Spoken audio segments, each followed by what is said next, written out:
Okay, this is just going to be a quick video on our weekly net, how you can operate its net control. We already have a video on YouTube for the emergency net, so I thought this should cover our net requirements. Um, as probably everyone knows, our weekly nets held on Monday evenings, 8 p.m. on our repeater, which is 442.525 megahertz, a plus offset, and 173.8 hertz tone. So the purpose of this weekly net is to give everybody a chance to check their communication equipment for local communications. The other thing we want to do is something I call develop band agility, and that requires both the group and the equipment to be set up and practiced at changing bands as conditions change. For example, if we're operating on our repeater in an emergency and it goes down for whatever reason, we need to be able to get everybody to the 911 repeater, the W3CPA repeater, and continuing with the communications. And we also need an opportunity to practice relaying traffic. That's not as sometimes as simple as you might think. And the third thing we need to do is to develop multiple net control stations. We need stations that have had experience at operating a net, because if we have an emergency, those that normally do it may not always be available, so we need people that can step in and take care of that in the event of an emergency. This is a look at the frequencies that are used for emergency communications in our area. And I've highlighted those that we use for local communications. And you can see up here, Clearfield County repeater, the W3CPA repeater is a pretty powerful repeater in the area. We have our repeater. Ours is a UHF repeater, whereas the Clearfield repeater is a VHF. And then early on, before we even formed up the ham group, we broke up the simplex frequencies. We picked 4 of them in the VHF range and 3 of them in the UHF range, and assigned names to them so that it would be easier to change when you program your radio to change to simplex frequencies. And for example, on the VHF frequencies here, the first frequency we picked is the national calling frequency, and we don't use that for normal communications, but that's where you would try to contact someone and then change the frequency once you establish contact. So we're interested in using VHF2, which is the 146.475, and there are 2 other frequencies, VHF simplex, that we've got programmed into our radios. And then on UHF, we've got the national calling frequency for UHF is number 1, and then 2 other UHF frequencies.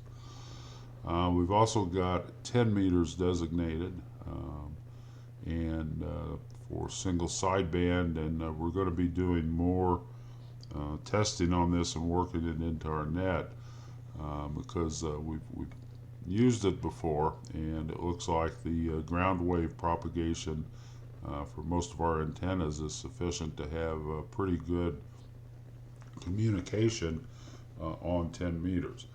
And we picked the frequency 28.410 primarily because it's in the band that a technician can operate if they would happen to have an HF radio. So we'll be doing a little bit more on that. And then these are the other, most of these are HF frequencies that are used for emergency communication areas and races, and you can get any more information you want down here.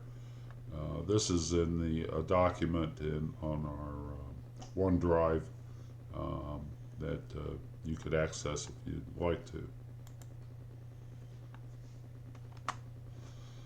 So there's a couple documents you need to do the weekly net. One is the weekly net script, and we'll take a look at that. And essentially, that's the narrative you follow to conduct the net.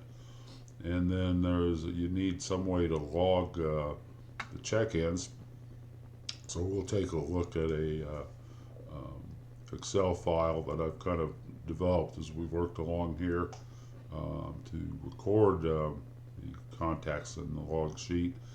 You don't have to use this log sheet. If you want to log it another way, that's fine. It's more important that we have the activities so we get the practice and the understanding of what we're doing better. And you can even change the net script if you want to do things a little differently. There's none of this is cast in stone or passed down from a burning bush or anything like that. It's just a tool we use to make sure we can communicate. One quick note on HF net control and how to find them. For example, we've got a target frequency on 10 meters of 28.410 megahertz. So what would happen is, say if we do QSY to 10 meters, net control will go to 28.410 megahertz. And if there's a station there already using that frequency, that means we can't use it, so we're going to have to find another one. So the most straightforward technique would be to kind of straddle this and say if net control goes there, then what they would do is go up 3 kilohertz and see if that's available. If that's not available, then they could go down 3 kilohertz. And they'll continue that, go up 6 kilohertz, down 6 kilohertz, and just 3 steps here on each side of the target frequency. You ought to be able to find an open spot.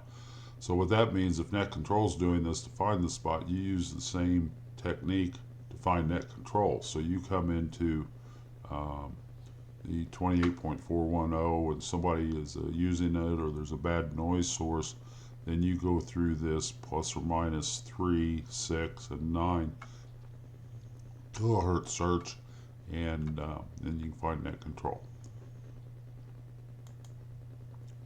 Okay, so now we're going to take a look at a couple of the files.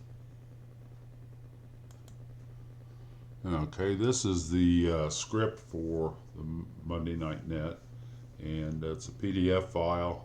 We've got it available a lot of places. I can email it to you, but essentially it's just a narrative that you follow.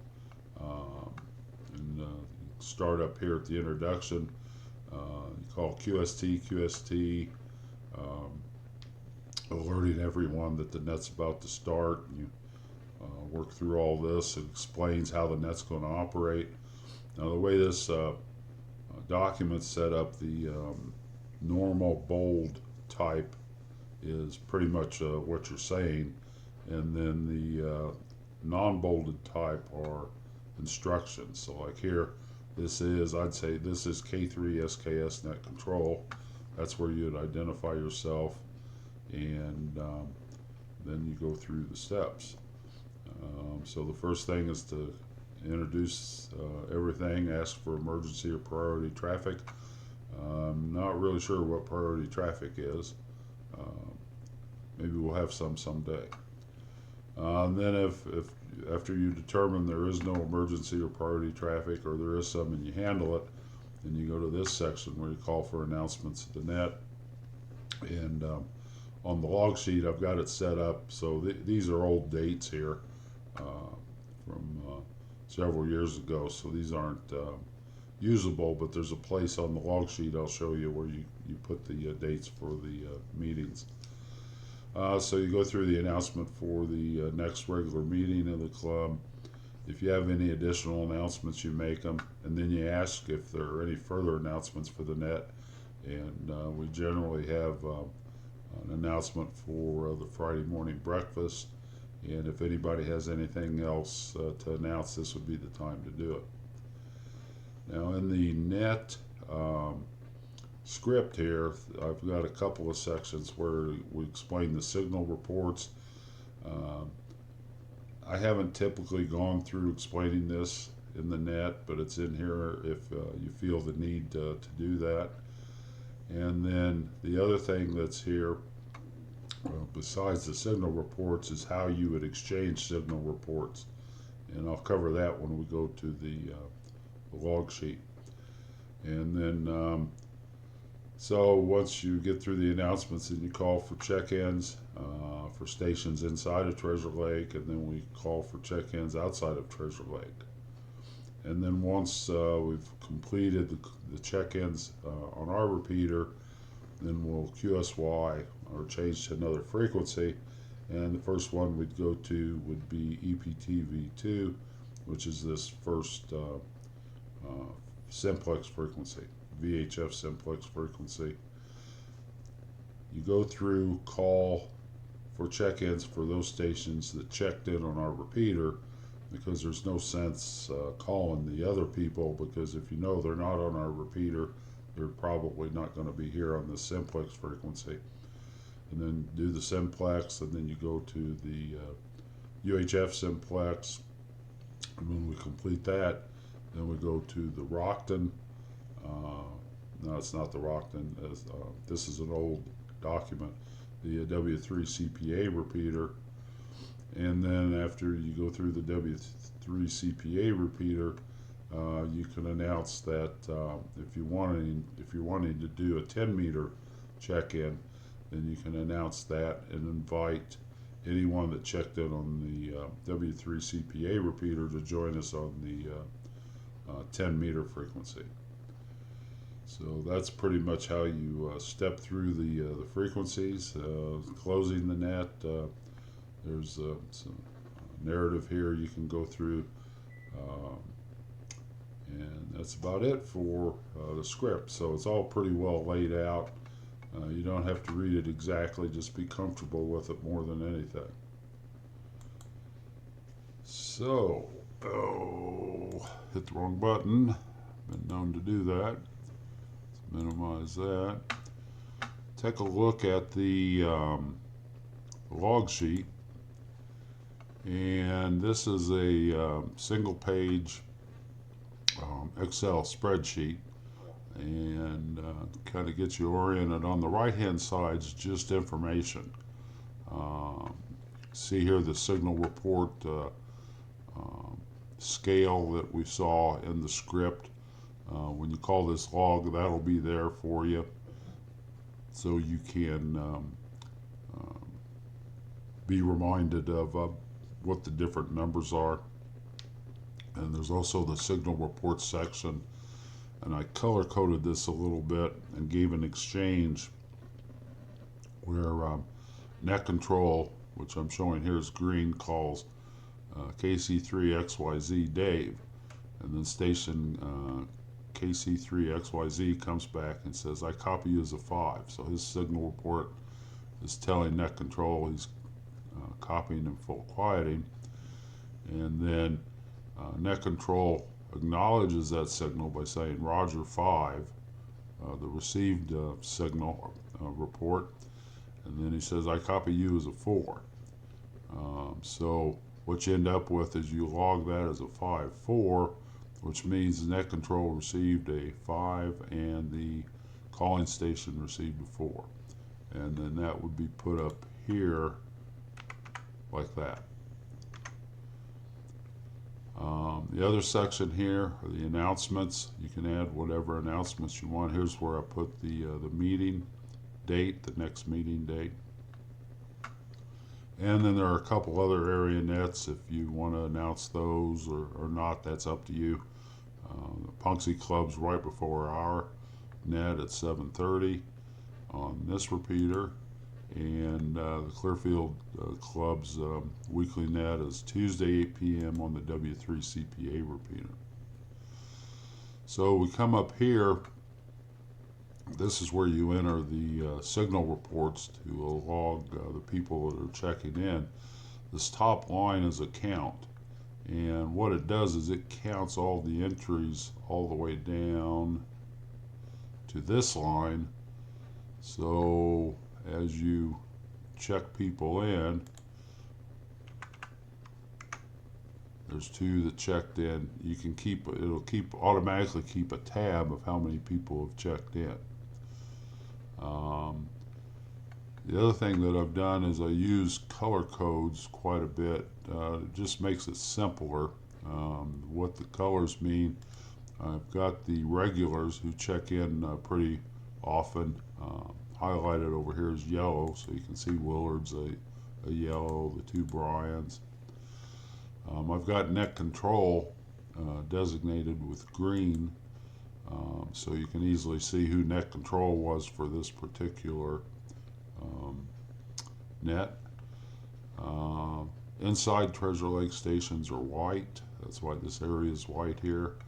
And then outside of Treasure Lake, I made them gray. And what that does is you're calling these call signs. It's a visual cue here that you're at the end of Treasure Lake, and then you need to make the announcement about transitioning to checking in stations outside of Treasure Lake. So that's just a good reminder. Guest, we designate with this kind of bronzish color, and what that is are stations that sometimes check in with us when we're on the W3CPA repeater. So that's where you would put these signal reports. So we'll give Levi a 44, and you can see that that's tallied up here. Now, normally what I do when I call the call signs, I just call the ones in Treasure Lake and outside our stations, the yellow ones. Just kind of speeds things along a little bit. If you want to call everybody, that's not a problem either. So you can just call either way. And so you can see Gary and Karen are regulars, and they're outside of Treasure Lake because of this gray thing, gray shading here. And then once we get the W3CPA repeater, I keep the same process where if I keep the name there, then I'll go ahead and call the station. And then if I start getting, for a week or two, if I start getting a call down here that's recurring, then I'll pop them up here with their name and call. So the next time I'll call that call sign. And so we go through, well, up here, I need to point this out. This is the revision number for the spreadsheet, and that's the date. So that would be January 11th, 2026. This is the revision I modified for Sharon to be net control. So that's how I keep track of that. QSY is just a reminder that means change frequency, so that when we go from one frequency to another, you can announce that we're going to QSY. And then the green's designated the net control. So you go through our repeater, announce the QSY to EPTV2, EPTU2, and then the W3CPA repeater. And when we go to 10 meters, we're on HF. Rather than recording a signal report, I thought we'd record the transmit watts that each station is using to kind of get an idea of how much power the local stations are going to need to communicate with everyone. The preliminary test we've done, we had very good coverage on 10 meters locally, but the more people we get involved, particularly those outside of Treasure Lake, the more we'll get a feel for how effective 10 meters could be in the event our repeaters goes down or W3CPA goes down, it would be pretty handy to go to 10 meters for communication. The other thing on 10 meters, I'm not including it in here, I'll just mention it, is that we have frequencies designated for digital modes, CW, VeriChat, a couple other frequencies. So if this 10 meters starts to become useful, we might be able to expand into some of those other things. So that's pretty much it. Wanted to show you a sample. I just filled this out. Doesn't make any sense. I mean, it's not actual data. But what you can see here, for example, is the 5 4s, 4 4s, 4 5s, the signal reports. Net control needs to put some number in here so it adds to the tally. I think if I take that out, let's take that out. Yeah.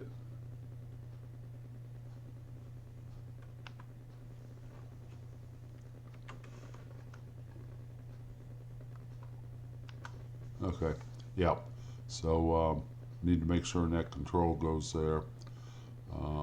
So you can see here we had 12 stations through the first three frequencies, and then when we went to W3CPA, we picked up 6 more stations down here.